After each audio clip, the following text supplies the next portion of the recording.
اللہ رب العالمین والصلاة والسلام علی سید الانبیاء والمرسلین اما بعد فاعوذ باللہ من الشیطان الرجیم بسم اللہ الرحمن الرحیم والصلاة والسلام علیک یا رسول اللہ وعلی آلک واصحابک یا حبیب اللہ الصلاة والسلام علیک یا نبی اللہ وعلی آلک واصحابک یا نور اللہ نویت سنت الاعتکاف۔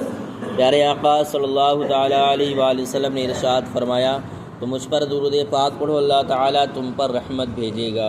صلو علی الحبیب صلی اللہ تعالیٰ علی محمد صلی اللہ تعالیٰ علیہ وسلم۔ بسم اللہ الرحمن الرحیم۔ قل اغیر اللہ اتخذ ولیا فاطر السماوات والارض وهو يطعم ولا يطعم قل انی امرت ان اکون اول من اسلم ولا تکونن من المشرکین قل انی اخاف ان عصیت ربی عذاب یوم عظیم من یصرف عنہ یومئذ فقد رحمہ وذلک الفوز المبین۔ ترجمہ کنز العرفان۔ تم فرماؤ، کیا کسی اور کو اس اللہ کے سوا والی بنا لوں جو آسمانوں اور زمین کا پیدا فرمانے والا ہے، اور وہ کھلاتا ہے اور وہ خود کھانے سے پاک ہے؟ تم فرماؤ، مجھے حکم دیا گیا ہے کہ میں سب سے پہلے فرما برداری کے لیے گردن جھکاؤں، اور تو ہرگز شرک کرنے والوں میں سے نہ ہونا۔ تم فرماؤ، اگر میں اپنے رب کی نافرمانی کروں تو مجھے بڑے دن کے عذاب کا ڈر ہے، اس دن جس سے عذاب پھیر دیا گیا تو ضرور اس پر اللہ نے رحم فرمایا، اور یہی کھلی کامیابی ہے۔ قل، تم فرماؤ، کفار عرب نے حضور صلی اللہ تعالیٰ علیہ وآلہ وسلم کو کہا کہ حضور اقدس صلی اللہ تعالیٰ علیہ وآلہ وسلم اپنے ملک والوں کے دین کی طرف آ جائیں اور توحید کا ذکر چھوڑ دیں۔ اس کے جواب میں یہ آیت کریمہ نازل ہوئی اور فرمایا گیا کہ اے حبیب صلی اللہ تعالیٰ علیہ وآلہ وسلم، انہیں جواب دو کہ کیا میں اس اللہ عز و جل کے علاوہ کسی اور کو اپنا والی بنا لوں جو آسمانوں اور زمین کو پیدا فرمانے والا ہے، نیز وہ سب کو کھلاتا ہے اور وہ خود کھانے سے پاک ہے، ساری مخلوق اس کی محتاج ہے اور وہ سب سے بے نیاز ہے، لہٰذا ایسے خالق و مالک رحیم و کریم کو میں ہرگز نہیں چھوڑ سکتا۔ اس نے تو مجھے یہ حکم دیا ہے کہ میں سب سے پہلے فرما برداری کے لیے گردن جھکاؤں، کیونکہ نبی اپنی امت سے دین میں آگے ہوتے ہیں، اور اس نے یہ حکم دیا ہے کہ میں شرک سے پاک رہوں۔ من یصرف عنہ یومئذ، اس دن جس سے عذاب پھیر دیا گیا۔ اس آیت سے معلوم ہوا کہ قیامت کے دن عذاب سے بچنا اللہ تعالیٰ کے رحم و کرم سے ہوگا، صرف اپنے اعمال سے اس کے لیے کافی نہیں، کیونکہ اعمال سبب ہیں۔ وَإِن يَمْسَسْكَ اللَّهُ بِالضُّرِّ فَلَا كَاشِفَ لَهُ إِلَّا هُوَ وَإِن يَمْسَسْكَ بِخَيْرٍ فَهُوَ عَلَى كُلِّ شَيْءٍ قَدِيرٌ وَهُوَ الْقَاهِرُ فَوْقَ عِبَادِهِ وَهُوَ الْحَكِيمُ الْخَبِيرُ۔ ترجمہ کنز العرفان۔ اور اگر اللہ تجھے کوئی برائی پہنچائے تو اس کے سوا اس برائی کو کوئی دور کرنے والا نہیں، اور اگر اللہ عز و جل تجھے بھلائی پہنچائے تو وہ ہر شے پر قادر ہے، اور وہی اپنے بندوں پر غالب ہے، اور وہی حکمت والا خبردار ہے۔ وَإِن يَمْسَسْكَ اللَّهُ بِالضُّرِّ، اور اگر اللہ تجھے کوئی برائی پہنچائے، ارشاد فرمایا کہ اگر اللہ عز و جل تجھے کوئی برائی، مثلا بیماری یا تنگ دستی یا اور کوئی بلا پہنچائے، تو اس کے سوا برائی کو دور کرنے والا نہیں، یعنی اس کی مرضی کے خلاف اس کا بھیجا ہوا عذاب کوئی نہیں دور کر سکتا۔ اور جہاں تک نیک اعمال اور بزرگوں کی دعا سے عذاب اٹھ جانے کا تعلق ہے، تو اسے بھی رب عز و جل ہی اپنے فضل و کرم سے ان اسباب کے وسیلے سے اٹھاتا ہے، اور جیسے برائی کو پہنچنا اور دور ہونا اللہ عز و جل کی طرف سے ہے، ایسے ہی بھلائی جیسے صحت و دولت وغیرہ کا پہنچنا بھی اسی خاوند کریم کی قدرت سے ہے، کیونکہ وہ ہر شے پر قادر ہے، کوئی اس کی مشیت کے خلاف کچھ نہیں کر سکتا، تو اس کے سوا کوئی عبادت کا مستحق کیسے ہو سکتا ہے؟ کیونکہ معبود وہ ہے جو قدرت کاملہ رکھتا ہو اور کسی کا حاجت مند نہ ہو، اور اللہ تعالیٰ کے علاوہ ایسا کوئی نہیں، لہٰذا صرف اسی کو رب مانو، اسی کی عبادت کرو۔ یہ رد شرک کی دل میں اثر کرنے والی دلیل ہے۔ قل أي شيء أكبر شهادة قل الله شهيد بيني وبينكم وأوحي إلي هذا القرآن لأنذركم به ومن بلغ أئنكم لتشهدون أن مع الله آلهة أخرى قل لا أشهد قل إنما هو إله واحد وإنني بريء مما تشركون۔ ترجمہ کنز العرفان۔ تم فرماؤ، سب سے بڑا گواہی کس کی ہے؟ سب سے بڑی گواہی کس کی ہے؟ فرما دو کہ میرے اور تمہارے درمیان اللہ گواہ ہے، اور میری طرف اس قرآن کی وحی کی گئی ہے تاکہ میں اس کے ذریعے تمہیں اور جن کو یہ پہنچے انہیں ڈراؤں۔ کیا تم یہ گواہی دیتے ہو کہ اللہ کے ساتھ دوسرے معبود بھی ہیں؟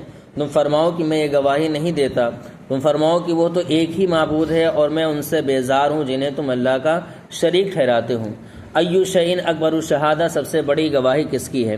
اس آیت کا شان نزول یہ ہے کہ اہل مکہ نبی اکرم صلی اللہ تعالیٰ علیہ وسلم سے کہنے لگے کہ اے محمد صلی اللہ تعالیٰ علیہ وآلہ وسلم، ہمیں کوئی ایسا دکھائیے جو آپ صلی اللہ تعالیٰ علیہ وسلم کی رسالت کی گواہی دیتا ہو۔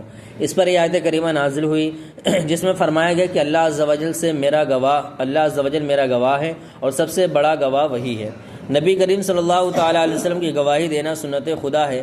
اللہ تعالیٰ نے حضور صلی اللہ تعالیٰ علیہ وسلم کی گواہی کئی طرح دی۔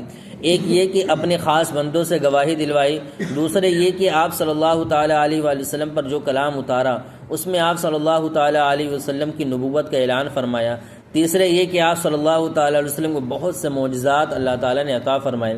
یہ سب رب تعالیٰ کی گواہیاں ہیں۔ اس سے معلوم ہوا کہ اللہ عز و جل کی گواہی دینا سنت رسول اللہ ہے اور حضور صلی اللہ تعالیٰ علیہ وسلم کی گواہی دینا سنت خدا ہے۔ ہمارے حضور صلی اللہ تعالیٰ علیہ وسلم کا گواہ خود رب العالمین عز و جل ہے اور کلمہ شہادت میں دونوں گواہیاں جمع فرما دی گئی ہیں۔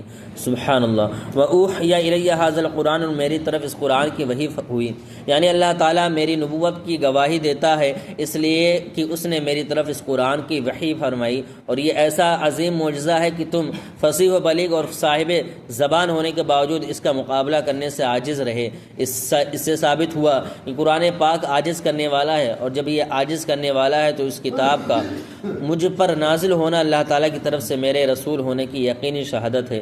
اللہ تعالیٰ کے اس فرمان لِأُنذِرَكُم بِهِ سے یہی مراد ہے، یعنی میری طرف اس قرآن کی وحی فرمائی گئی تاکہ میں اس کے ذریعے تمہیں اللہ تعالیٰ کے حکم کی مخالفت کرنے سے ڈراؤں۔